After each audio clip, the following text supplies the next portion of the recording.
حضرت نوح علیہ السلام، اللہ تعالیٰ نے حضرت نوح علیہ السلام کو رسول بنا کر ان کی بت پرست قوم کی ہدایت کے لیے بھیجا۔ 950 سال تک ایمان کی دعوت دیتے رہے۔ چند لوگوں کے علاوہ کسی نے ایمان قبول نہیں کیا۔ وہ ان کو ہر طرح سمجھاتے رہے، مگر پوری قوم ان کو ستانے، مذاق اڑانے میں حد سے آگے بڑھ گئی، یہاں تک کہ ان کا ایک بیٹا قوم کے ساتھ کفر و شرک پر قائم رہا۔ جب اللہ تعالیٰ نے ان کے ایمان نہ لانے کی خبر دے دی تو نوح علیہ السلام نے دعا فرمائی کہ اے اللہ، ان میں سے کسی کافر کو زمین پر زندہ نہ چھوڑیے۔ ان کے باقی رہنے سے شرک و کفر اور گمراہی اور بڑھتی چلی جائے گی۔ ان کی اس دعا پر اللہ تعالیٰ نے قوم کو ہلاک کرنے کی خبر دی اور حکم دیا کہ تم ایک کشتی تیار کر لو تاکہ طوفان کے وقت مومنین کو لے کر سوار ہو جاؤ۔ اس کے بعد پانی کا طوفان آیا اور پوری قوم ہلاک ہو گئی۔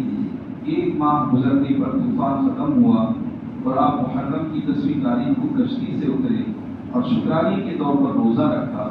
طوفان کے بعد حضرت نوح علیہ السلام کے 3 بیٹے باقی رہ گئے تھے، جن سے انسانی نسل کا دوبارہ سلسلہ شروع ہوا۔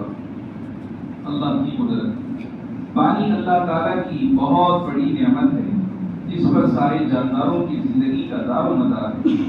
اگر زمین سے پانی ختم ہو جائے تو زمین سے انسان، حیوان، حتیٰ کہ پیڑ پودے سب ختم ہو جائیں، لیکن یہ اللہ تعالیٰ کی کمال قدرت ہے جس نے سمندروں کی شکل میں پانی کا بہت بڑا ذخیرہ جمع کر رکھا ہے، پھر وہاں سے بادلوں کی شکل میں پانی کو اٹھا کر سوکھی زمین کی طرف برساتا ہے اور پھر اسی پانی کو زمین کے اندر ذخیرے کے طور پر جمع کر دیتا ہے، جس سے پیڑ پودوں کو پانی ملتا ہے، جس سے انسان خود پیتا ہے اور اپنی کھیتیاں سیراب کرتا ہے۔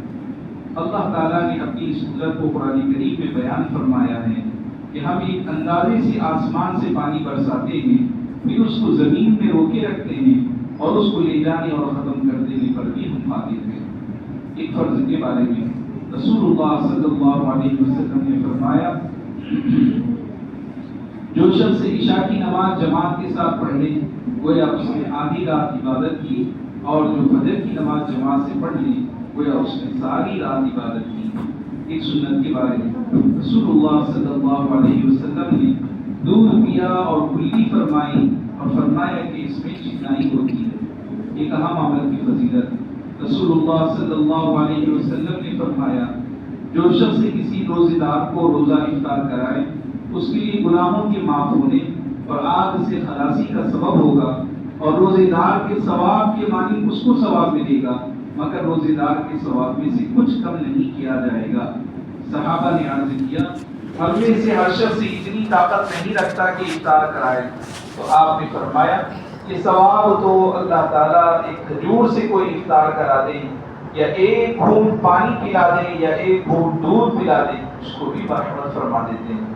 ایک گناہ کے بارے میں رسول اللہ صلی اللہ علیہ وسلم نے فرمایا، جس شخص کے پاس مال ہو اور وہ اس کی زکوٰۃ ادا نہ کرتا ہو تو وہ مال کل قیامت کے دن ایک ایسا سانپ بنا دیا جائے گا جو گنجا ہوگا اور اس کی آنکھوں پر 2 کالے نقطے ہوں گے، پھر وہ سانپ اس کو اس وقت تک نگلتا رہے گا جب تک بندوں کے درمیان فیصلہ نہ ہو جائے۔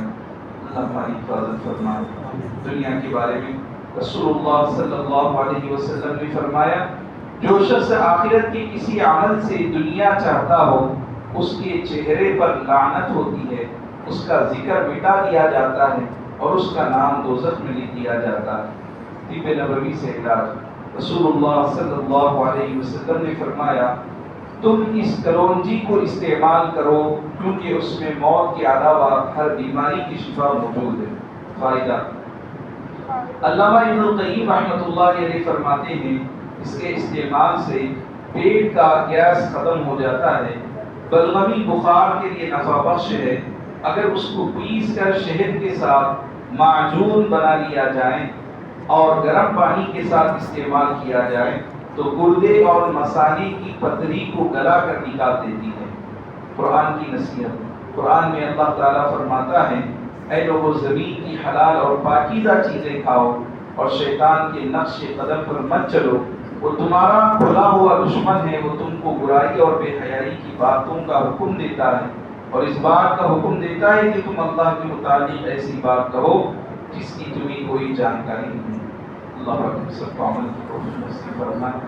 سبحان اللہ، سبحان اللہ۔